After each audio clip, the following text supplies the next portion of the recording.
Hello बच्चों, let's read the question. This is a source-based question from the chapter National Zamir Europe. So let's read about it. The question says, read the information below and answer the questions that follow. हमें information को पढ़ना है जो हमें दी गई है और उसमें से जो क्वेश्चंस हैं उनमें उनके आंसर्स फाइंड आउट करने हैं. So let's read about it. Nature has created man and women to carry out different functions. देखिए, नेचर जो कुदरत है उसने मैन और वीमेन दोनों को जो है डिफरेंट फंक्शंस के साथ नेचर में एडजस्ट किया है. मैन द स्ट्रॉन्गर, मैन जो है वो स्ट्रॉन्गर है, द बोल्डर है and freer of the two. अगर हम मैन और वीमेन की बात करें तो उनमें से जो मैन है वो ज़्यादा स्ट्रॉन्ग है, ज़्यादा बोल्ड है, ज़्यादा फ्री है. Has been designated as protector of the family, और उन्हें फैमिली के प्रोटेक्टर के रूप में डेजिग्नेट किया गया है. It's provided mean for public task in the domain of law, और जितनी भी जो भी प्रॉब्लम्स हैं उनका सोल्यूशन करने का मेन रिस्पॉन्सिबिलिटी किसको दी गई है, वो मैन को दी गई है.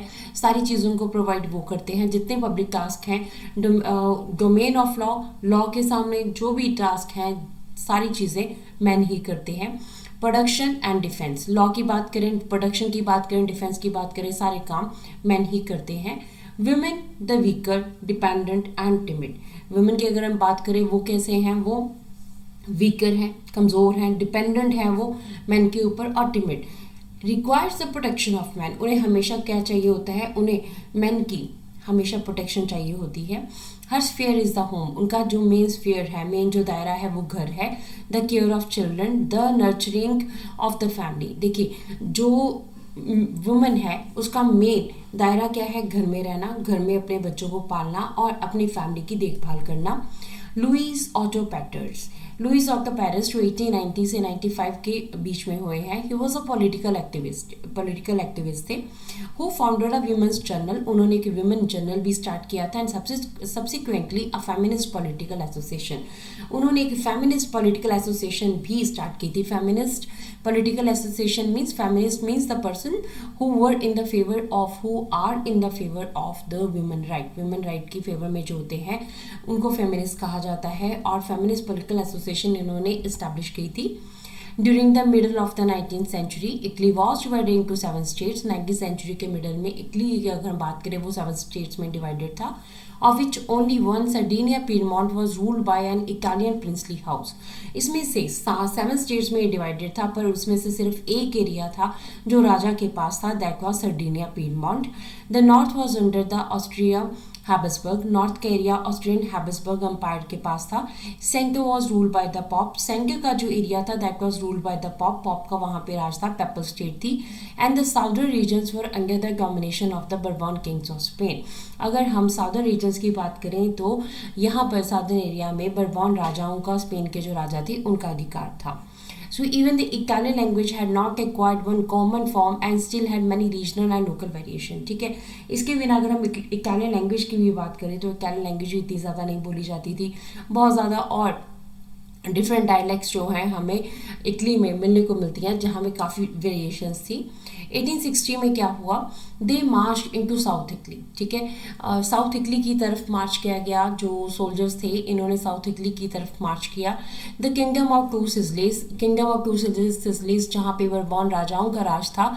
And succeeded in winning the support of the local peasant in order to drive out the Spanish rulers. देखिए क्या हुआ, जीसीपी Garibaldi count Camillo di Cavour के कहने के ऊपर उसने 1860 में साउथ इटली की तरफ मार्च किया और वहाँ पर किंगडम ऑफ टू सिजलीज में जो बर्बन राजाओं का राज था उसको हराया गया. किसकी मदद से, लोकल पीजेंट्स की मदद से, लोकल जो फार्मर्स थे उनकी मदद से. In 1861, Emmanuel II was proclaimed the king of inequality. 1861 में क्या हुआ, विक्टर एमिनल II जो उस टाइम के ऊपर इटली जो 7 पार्ट्स में डिवाइडेड थी, एक पार्ट सर्डिनिया पीडमॉन्ट के ऊपर विक्टर एम्यूनल जो है रूल कर रहे थे. बट 1861 में क्या हुआ, इटली को यूनाइट कर दिया गया, यूनिफिकेशन हो गया इसका. अब यूनाइटेड इटली के जो किंग थे वो कौन बने, Victor एम्यूनल II. However, much of the Italian population among the whom rates of electricity were very high. पर अगर हम कहते हैं इटालियन पॉपुलेशन की बात करें तो वहाँ पे इलेक्ट्रिसिटी काफ़ी ज़्यादा थी, अनपढ़ता काफ़ी ज़्यादा थी. Remained blissfully unaware of liberal nationalist ideology. और ये लोग जो हैं लिबरल नेशनलिस्ट आइडियोलॉजी के बारे में इतना ज़्यादा नहीं जानते थे, पर फिर भी यहाँ पर इटली को यूनिफाई किया गया. So let's see about the question. The question says, out of the following, who was proclaimed as the king of इनैक्रेटली. ठीक है, तो हमारे पास हमें 4 ऑप्शंस दिए हैं. बताना है हमें कि जब इटली को यूनिफाई किया गया तो उस टाइम के ऊपर किसको राजा बनाया गया. Let's see about the options. Option A says Victor Emmanuel II. Option B says Giuseppe Garibaldi. Option C says Cavour. Option D says William I. So let's read about the answer. Answer says Victor Emmanuel II. Victor Emmanuel II यानी कि option A जो है हमारा right answer है. This is the right answer of the question कि जब Italy unified हुआ तो 1861 में इम्यूनल II जो है वो राजा बने.